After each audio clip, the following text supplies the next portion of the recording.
रोशनी की कदर हमें तब तक नहीं समझ में आती जब तक हम अंधेरे में नाउम्मीदी के साथ ना बैठे। बस गेम ही होता है जिसके साथ हम रियल में रिलेट कर पाते हैं। इस गेम खेलता है कि क्या कहूँ, हाँ भाई ये बंदा जानबूझकर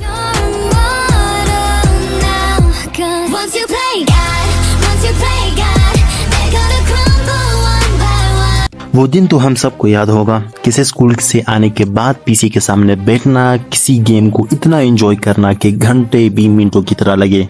हम सब के बचपन में हम सबको गेम का क्रेज कभी ना कभी तो हुआ होगा।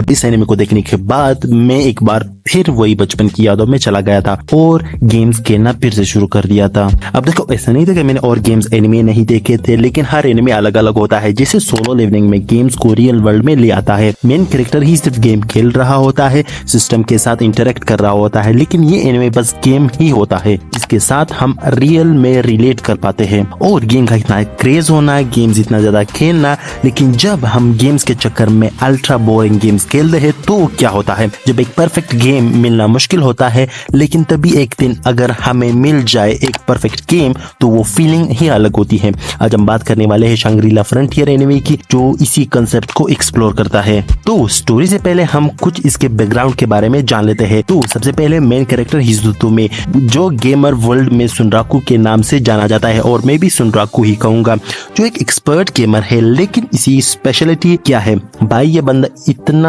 ट्रेश गेम खेलता है कि क्या कहूँ, हाँ भाई ये बंदा जानबूझकर ऐसे ट्रेश गेम खेलता है जो किसी के बस की बात नहीं। मेन स्टोरी में घुसने से पहले हम जान लेते हैं कि व्हाट आर ट्रेश गेम्स। ये वो गेम्स होते हैं जो बगी, अनप्लेएबल और जीरो लॉजिक वाले गेम्स होते हैं। मतलब ऐसे गेम्स जिनको खेलने के बाद इंसान सोचता है कि ये का बवासीर बना दिए हो। लेकिन भाई सुनराकू जैसे लोग इन्हीं गेम्स को चैलेंज की तरह लेते हैं, और वही बंदा जब एक प्रॉपर ढंग का गेम खेलता है तो उसको असल अहमियत समझ में आती है। क्योंकि रोशनी की कदर हमें तब तक नहीं समझ में आती जब तक हम अंधेरे में नाउम्मीदी के साथ ना बैठे हो।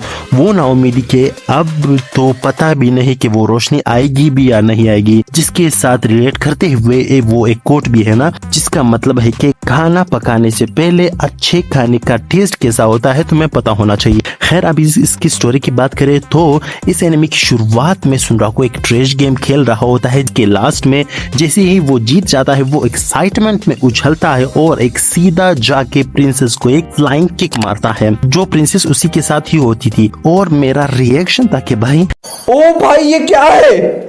लेकिन ऑब्वियसली बाद में हमें इसकी एक्सप्लेनेशन मिलती है कि वो प्रिंसेस ये डिजर्व भी करती थी। अब एक दिन सुनराकू डिसाइड करता है कि चलो एक अच्छा गेम भी ट्राई करते हैं, और फिर वो खेलता है शांग्री-ला फ्रंटियर, जो कि दुनिया में सबसे बेस्ट VR MMORPG यानी massive multiplayer online role playing game बन चुका था। और भाई साहब जैसे ही ये गेम स्टार्ट होता है सुनराकू को बहुत पसंद आता है। सुनराकू जानबूझकर अपना कैरेक्टर ऐसा बनाता है कि कोई आर्मर स्टार्टिंग में नहीं, बस अटैक और अपना फेस छुपाता है किसी बर्ड मास्क के जरिए। और इसके पोस्टर्स को देखकर मैंने इसे बहुत बुरा जज भी कर दिया था। देखा आपने लापरवाही का नतीजा है। बंदे के गेम का एडिक्शन इस लेवल तक हो जाता है कि भाई क्या कहूँ, ग्राफिक्स बिल्कुल अनरियल इंजन 5 की तरह हो जाता है। कॉम्पैक्ट मतलब ऐसा रियलिस्टिक कि इसके सामने डार्क सेक्टर और GTA 5 भी शर्मा जाए। क्या बोला तूने? एनिमे की मेन स्टोरी को अगर हम एक्सप्लोर करते हैं तो सुनराकू SLF मीन शांग्री-ला फ्रंटियर में जाता है, वहां लेवल अप कर रहा होता है, चीजें देखता है। लेकिन एक दिन एक यूनिक मॉन्स्टर ल्यूकागो नाइट स्लेयर अचानक से आ जाता है, जो कि बहुत ही रेयर होता है। अब सुनराकू को कुछ भी पता नहीं होता कि उस वक्त तक यूनिक मॉन्स्टर क्या होते हैं। तो उनकी फाइट होती है और ऑब्वियसली सुनराकू इतना लेवल अप नहीं होता और वो मारा जाता है। लेकिन उसी के साथ उसे ल्यूकागो का श्राप मीन कर्स भी मिल जाता है, जिसकी वजह से वो कोई भी आर्मर वगैरह नहीं पहन सकता।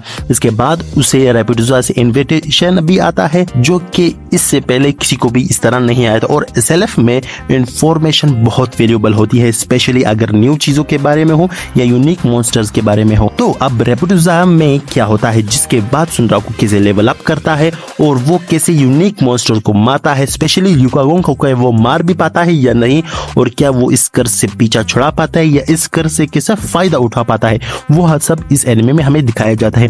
अब इस एनिमे में मुझे बहुत सी चीजें बहुत ज्यादा पसंद आई। अब एक एक करके उसके बारे में बात करते हैं। तो सबसे पहले एसएलएफ के वर्ल्ड ऑफ सिटीज शंग्री-ला फ्रंटियर के वर्ल्ड ये है कि ये एक एक्सपेंसिव ओपन वर्ल्ड गेम है जिसमें हर जगह नए क्वेस्ट और मॉन्स्टर्स है।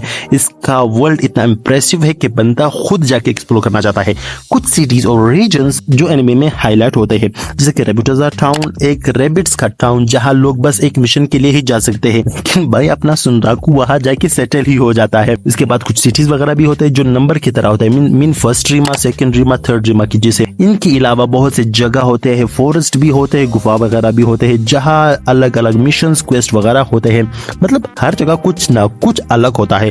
सुनराकू का एक्सप्लोरेशन का क्रेज इस एनिमे को और भी मजेदार बनाता है। अब भाई इसके बाद एसएलएफ के मॉन्स्टर्स। एक अच्छा गेम तभी इंटरेस्टिंग लगता है जब उसके एपिक मॉन्स्टर्स और फाइट्स नेक्स्ट लेवल हो, और इस एनिमे में कुछ जबरदस्त क्रीचर भी है जैसे कि ल्यूकागोन, एक टेरिफाइंग बीस्ट, नाइट स्लेयर जो बहुत ताकतवर होता है, वेदरमोन the tomb guard, advance robot type सुमोरा जिसकी फाइट सीजन 1 की one of the best fight थी और मेरा फेवरेट। ये सब क्रीचर्स और बॉसेस इस एनिमे को कॉम्पैक्ट और थ्रिल को नेक्स्ट लेवल पे ले जाते हैं। इसके अलावा कैरेक्टर्स एंड फनी मोमेंट्स भी होते हैं, कैरेक्टर्स जो गेम्स में जान डालते हैं। अब इसके बाद अगर कहूँ मेरे पर्सनल एक्सपीरियंस की, तो भाई एक बात बताऊं, ये एनिमे कभी कभी थोड़ा स्लो लगता है क्योंकि इसमें सिर्फ एसएलएफ नहीं बल्कि और भी वीआर गेम्स देखने को मिलते हैं। लेकिन जैसे ही शंग्री-ला फ्रंटियर के मेन क्वेस्ट और बॉसेस फाइट शुरू होती है तो बिल्कुल मजा आता है। मतलब इस एनिमे को देखने के बाद मुझे वीडियो गेम्स खेलने का शौक फिर से जाग गया।